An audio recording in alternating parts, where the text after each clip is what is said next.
Hello everyone, welcome back to my mini blog. আজকে সকালে আমি ব্রেকফাস্ট বানালাম ডিম টোস্ট। তো পরপর এইরকমভাবে তিনজনের জন্য বানিয়েছি, আমার পিসেমশাই আর পিসিমণির জন্য। আমার আবার ডিম টোস্টে টমেটো সস দিয়ে খেতে খুব ভালো লাগে। সত্যি দারুণ খেতে লাগছিল। খেয়ে ঘরটা ঝাঁট দিলাম। আজ দুপুরে পিসি রান্না করেছিল ডাল, ডিম ভাজা, ভাত, আলু চচ্চড়ি। আমি যেই ছাদে জামা কাপড়গুলো মেলতে আসলাম অমনি দেখি বৃষ্টি আসলো, তাই সেইগুলো তুলে মেলে দিলাম। দুপুরে খেয়ে নিলাম ভাত।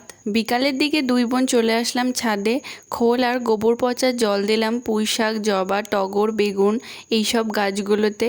আবারও বৃষ্টি চলে আসলো। নিচে এসে খেয়ে নিলাম চাউমিন। পিসি বলল রাতের জন্য সোয়াবিনের তরকারি বানাবি আজকে, তাই আমি আলু, আদা, রসুন, পেঁয়াজ, কাঁচা লঙ্কা সব কেটে নিয়েছি। প্রথমে আলু সোয়াবিনটা ভাজতে বসিয়ে দিয়ে শিলেতে আদা, পেঁয়াজ, রসুন সব বেটে নিলাম।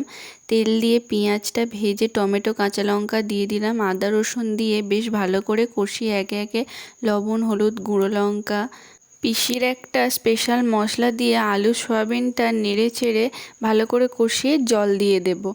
এদিকে ভাতও হয়ে গেছে আর দেখি তরকারিটাও হয়ে গেছে।